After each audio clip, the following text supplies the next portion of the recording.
My name is Marcus Chen, and at 29, I've accomplished what once seemed impossible. I'm a software engineer in Seattle, Washington, leading a team at a major gaming company, pulling in a six-figure salary that still feels surreal. It's worlds away from my childhood when everything shattered at age 10. My father abandoned our family after the divorce, leaving my mom and me in financial ruin. I clawed my way up, seized every chance, and believed I'd buried that trauma. But then one rainy November night, my world tilted again. A phone call I should never have answered brought my past roaring back. My father had somehow discovered my success, and he arrived at my doorstep with my entitled half-sister, demanding I bankroll their dreams. Their audacity was staggering, shameless, and calculated. This wasn't about reconciliation. It was about extraction. How desperate were they? And what lies had they constructed? I was about to discover the truth, and it would shatter every assumption I'd made about forgiveness. If you've ever been blindsided by family greed, leave a comment and tell your story. Your voice matters here. Don't forget to subscribe for more real-life accounts of survival and strength. I never imagined my father would track me down because of my paycheck. Growing up in Sacramento, California, my world imploded when I was 10 years old. My dad, Richard Chen, walked out on my mom, Linda Chen, and me after their marriage collapsed. He'd been distant for months, staying late at work, his eyes always somewhere else. Then one Saturday morning, he packed 2 suitcases and left without explanation. Mom later discovered he'd been having an affair with a coworker, someone who offered him excitement he claimed we couldn't provide. The divorce was brutal and messy, leaving us in a cramped 2-bedroom apartment while he moved across the state. Dad didn't just leave physically. He erased us, starting fresh with his new partner. Years passed before I learned he'd had my half-sister Melissa Chen with her. He never called, never showed up to my birthdays, only sent sporadic emails with generic encouragement that felt like automated responses. Mom carried the entire weight of our survival. She worked as a medical transcriptionist from home, typing reports late into the night, her fingers flying across the keyboard. The pay was minimal, maybe $2,000 a month on good weeks, and most went to rent and utilities. Groceries were an afterthought. I remember weeks where dinner was rice and canned vegetables, Mom pretending she wasn't hungry so I could have more. The apartment was always too cold in winter because we couldn't afford to run the heat. Mom would wrap me in blankets, her face drawn with worry she tried to hide. She'd work 12-hour days, sometimes more, her eyes red from staring at screens. Yet she always asked about my homework, her voice gentle despite exhaustion. At 12, I couldn't watch her shoulder everything alone. I started mowing lawns in our neighborhood, pushing a rusty mower in the summer heat. Soon I expanded, walking dogs before school, washing cars on weekends, even helping neighbors with tech problems for $10 an hour. Every cent I made went to Mom, slipped into the jar she kept for emergencies. She'd protest, tears in her eyes, saying I should be enjoying childhood, but I refused. Contributing was my way of fighting the abandonment Dad left behind. I hid my own fatigue, pretending it was easy when my back ached from yard work or my hands were blistered from scrubbing car tires. School became my refuge and my mission. I'd stay after class for computer lab, teaching myself to code, losing hours in Python tutorials to escape the pain. Mom would sit with me at our secondhand dining table, helping with essays even when she was half asleep from her own workload. She'd tell me I had a gift, that I could rise above our struggles. Her belief fueled me even when doubt crept in. But Dad's absence was a wound that wouldn't close. I'd see his Facebook posts, photos of him with his new family, smiling like we'd never existed. Those images carved out a piece of me, a reminder that I wasn't important enough for him to stay. I channeled that hurt into ambition. By middle school, I'd vowed to build something he could never touch, a life where I needed no one the way I'd needed him. Mom was my constant, but I learned early that relying on myself was safer. The weight of those formative years never truly lifted. I grew up fast, but traces of that abandoned kid lingered. By high school, I knew education was my ticket out. I dove into computer science, spending weekends building apps and joining every coding competition I could find. My guidance counselor, Mr. Patel, recognized my drive and steered me toward scholarship programs. At 17, I earned a full scholarship to the University of Washington for software engineering, a program known for its rigor and connections to tech giants. That scholarship was my escape route, a way to rewrite the narrative Dad had left me with. But tuition was covered, not living expenses. Books, housing, food, those were all on me. I had no safety net, just determination and a laptop. To make ends meet, I juggled 3 jobs. I worked as a barista at a campus coffee shop, memorizing orders while debugging code in my head during slow shifts. Nights, I was a tech support agent for a startup, walking customers through password resets until 2 a.m. weekends. I freelanced as a web developer, building sites for small businesses at $50 an hour. My schedule was punishing. Awake by 6 a.m., asleep past 1 a.m., always calculating how many shifts I needed to cover rent and send money home to mom. Every dollar was accounted for, with a small reserve for emergencies that rarely stayed intact. I pushed through burnout, fueled by a promise to myself that I'd never return to that cramped Sacramento apartment. College tested me in ways I hadn't anticipated. I took advanced courses, contributed to open-source projects, and landed a summer internship at a mid-sized gaming company. The work was demanding, coding 10-hour days, but it sharpened my skills and opened doors. By graduation, I had a computer science degree, a portfolio of projects, and a job offer from a top-tier gaming studio in Seattle, Washington. Relocating felt like stepping into a different universe. Seattle's tech culture, its innovation and energy, gave me a clean slate. I started as a junior engineer, pouring myself into game development.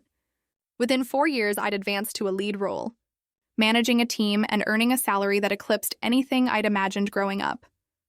With my success, I never forgot Mom. She'd given everything, working herself to exhaustion to keep us afloat. Once I had steady income, I started sending her $800 a month. At first, it helped her pay off medical bills and replace her aging car. Later, I covered her apartment upgrade and even funded a small vacation, her first in decades. She'd cry on the phone, saying she didn't deserve it, but I insisted. It was my way of honoring her sacrifice, of easing the load she'd carried alone for too long. Every conversation with her filled me with pride, her voice trembling as she called me her miracle. Those moments outweighed any promotion or bonus. Dad, however, remained a ghost. His sporadic emails continued, brief and impersonal. Hope you're doing well. Proud of you. He'd write words that felt copy-pasted and meaningless. No calls, no visits, just digital breadcrumbs that reopened old wounds. They'd arrive once or twice a year, stirring questions I'd tried to bury. Why wasn't I worth staying for? Why did he choose them over me? I shoved those thoughts aside, focusing on work and Mom's quiet support. But the hurt never fully disappeared. My life in Seattle was self-made. I rented a sleek apartment in Capitol Hill, furnished it with minimalist decor that felt like freedom. Colleagues respected my work, and I built friendships with people who became my tribe. I thought I'd sealed off the past, that I'd proven Dad's absence didn't define me. But some scars run deeper than success can heal. I believed I'd moved beyond the past until one November evening. One rainy November evening, my phone rang, a number I didn't recognize lighting up the screen. I almost ignored it, but curiosity won. On the other end was my father's voice, aged but unmistakable, calling me son like we'd spoken yesterday. The sound sent a jolt through me, a mix of shock and old anger. He said he'd heard about my success, that he wanted to reconnect, to see me. His tone was warm, practiced, and I reluctantly agreed to meet, hoping for closure or maybe an apology. 2 days later, there was a knock at my apartment door. I opened it to find Dad standing there, his smile wide but hollow, with Melissa, my half-sister, beside him. She was 19, scrolling her phone, barely acknowledging me with a mumbled, "Hey." It had been nearly 2 decades since I'd seen him, and the sight stirred emotions I'd thought I'd mastered. He stepped in, arms wide, as if our estrangement was a minor blip. "Marcus, look at you. All grown up and doing so well," he said, pulling me into a hug I didn't reciprocate. Melissa trailed behind, her eyes scanning my apartment with a critical smirk.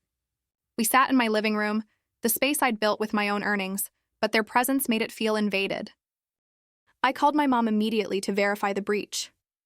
When she answered, her voice was warm but tired, and I hated adding to her stress. I explained Dad's hack, his lies about her, and their attempt to breach my accounts. "He's been using you to get to me, Mom," I said, my voice tight with anger. She sighed, unsurprised. "That's Richard," she said softly. "He always took shortcuts." She confirmed her email had been compromised, password changed weeks ago without her knowledge. Hearing how he'd violated her trust again hardened my resolve to protect us both. I contacted my lawyer, David Kim, the next morning. David was thorough and no nonsense, known for his work in tech privacy cases. "This is serious, Marcus," he said, reviewing my evidence. Screenshots of login attempts, the forwarded email from Mom's account, timestamps. We filed for a restraining order at the King County Courthouse, citing Dad's unauthorized access and Melissa's involvement. The legal process was exhausting, depositions and court dates, but David kept me steady. Within a month, the judge granted a permanent restraining order against Dad and Melissa, prohibiting contact or proximity to me or Mom. The ruling felt like justice, a legal barrier against their exploitation. Days later, I got an alert from my bank's fraud detection system. Someone had attempted to initiate a wire transfer of $15,000 from my checking account, blocked by multi-factor authentication I'd set up. I knew it was Dad, still clawing for access despite the order. My security protocols, honed from years in tech, had held.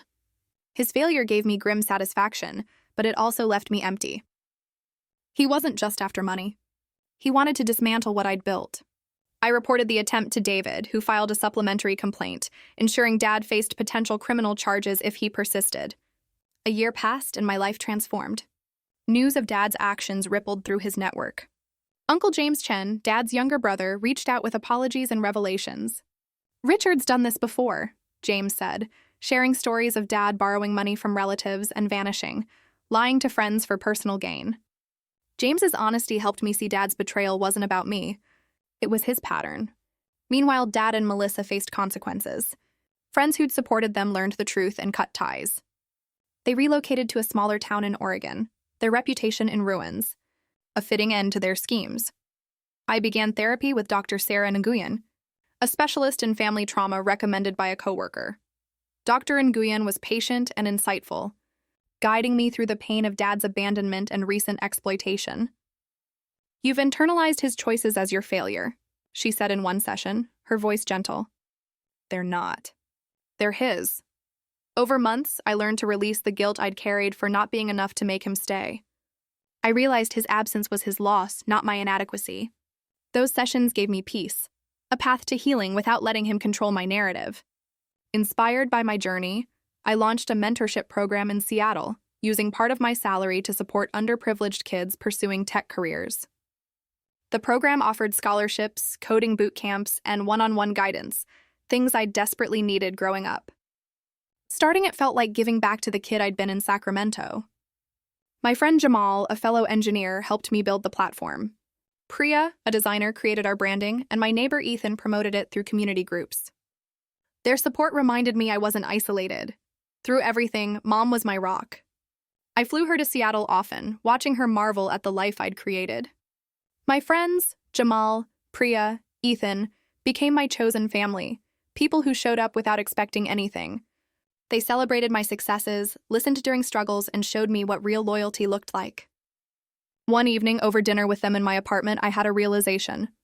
I had Mom, and that was everything. Family isn't defined by blood. It's the people who choose you, who respect your boundaries, who stay. To everyone who's listened to my story, thank you for your time and support. I hope this shows you that you can build a family on your own terms, rooted in respect and love, not obligation. What does family mean to you? Share your thoughts below, and please subscribe to this channel for more stories of resilience and truth. Dad launched into small talk, asking about my job, my life, but his questions had an edge, probing for details about my income and lifestyle. Then he shifted gears, his tone turning serious. "I've been struggling, Marcus," he said, leaning forward. "Melissa's dream is to go to art school in New York, a prestigious program. Tuition's $70,000 and I can't cover it. I need your help, maybe $4,000 a month to support us while she studies." I sat frozen, his words crashing over me. $70,000, $4,000 a month. The numbers were staggering, but it was his casualness that cut deepest, as if I owed him after years of silence. Melissa looked up, rolling her eyes. "This place is okay, but it's pretty basic for someone with your salary," she said, her voice dripping with entitlement. She sprawled on my couch, kicking off her shoes like she belonged there. "You should upgrade. Get something with a view." Her arrogance mirrored his, and my stomach twisted with disbelief. This wasn't a reunion. It was a shakedown. I struggled to process their demand. Dad continued, spinning a tale of hardship, how he'd lost his job, how Melissa's talent deserved a chance.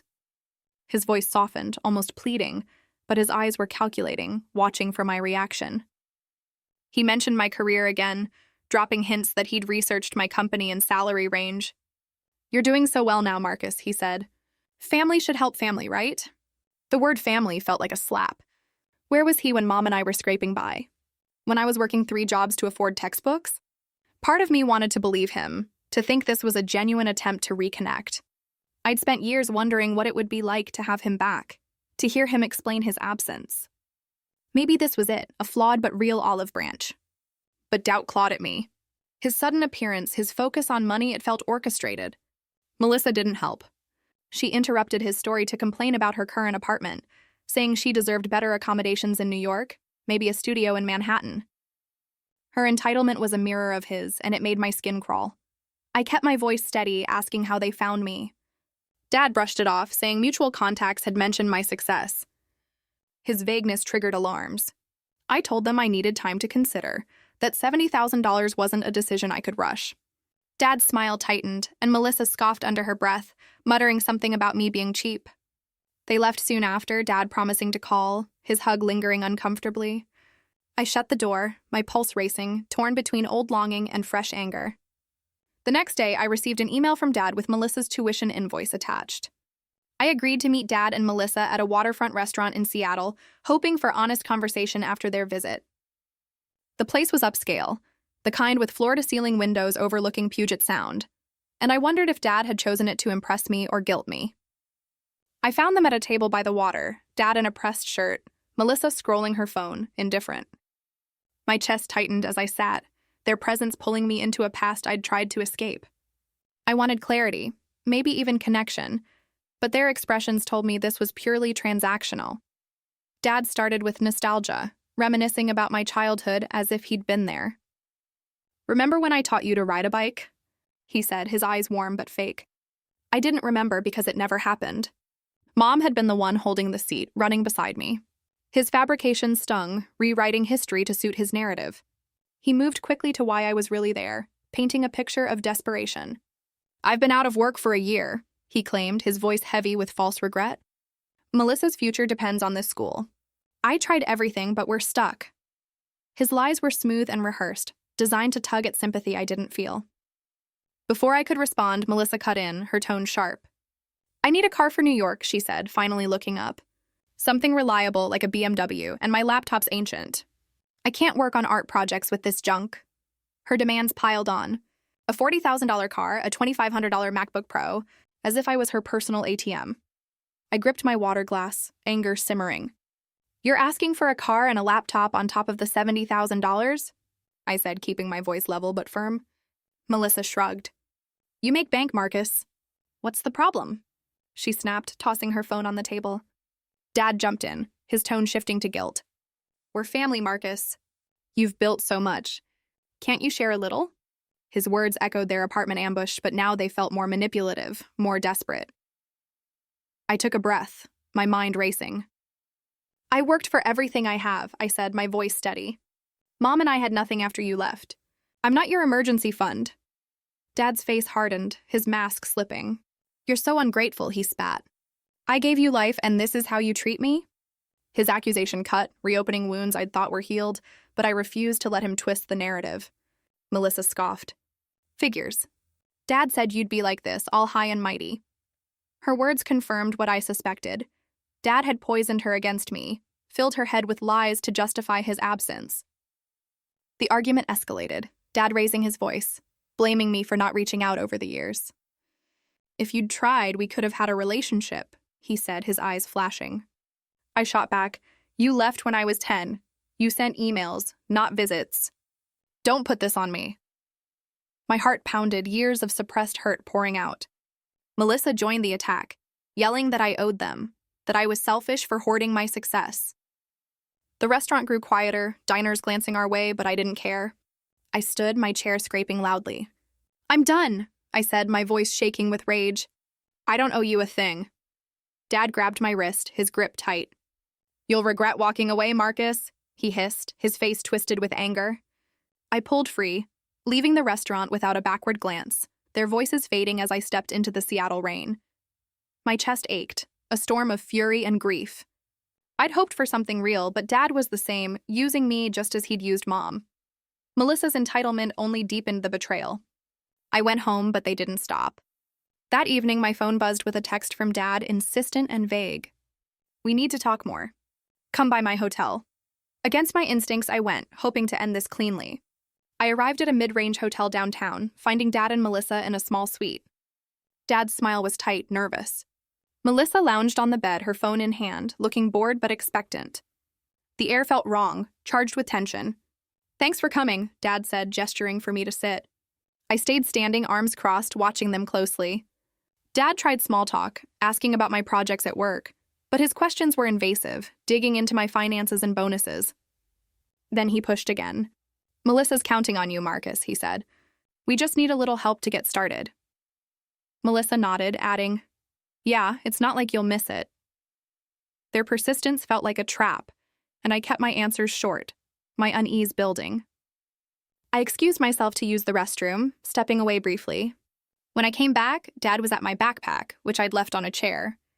He'd pulled out my tablet, the screen glowing with my banking app open. My blood ran cold. What are you doing? I demanded, striding over. Dad straightened, unfazed. Just curious, Marcus. You've got so much. Why hide it? He said, smirking. Mom's voice echoed in my head. Trust no one who asks for what they haven't earned. I snatched the tablet back, my hands shaking. I checked the app, my financial dashboard exposed, login attempts logged. My mind raced to Mom. Dad had mentioned hearing about my job through contacts. Now this. I opened my email on the tablet, and there it was.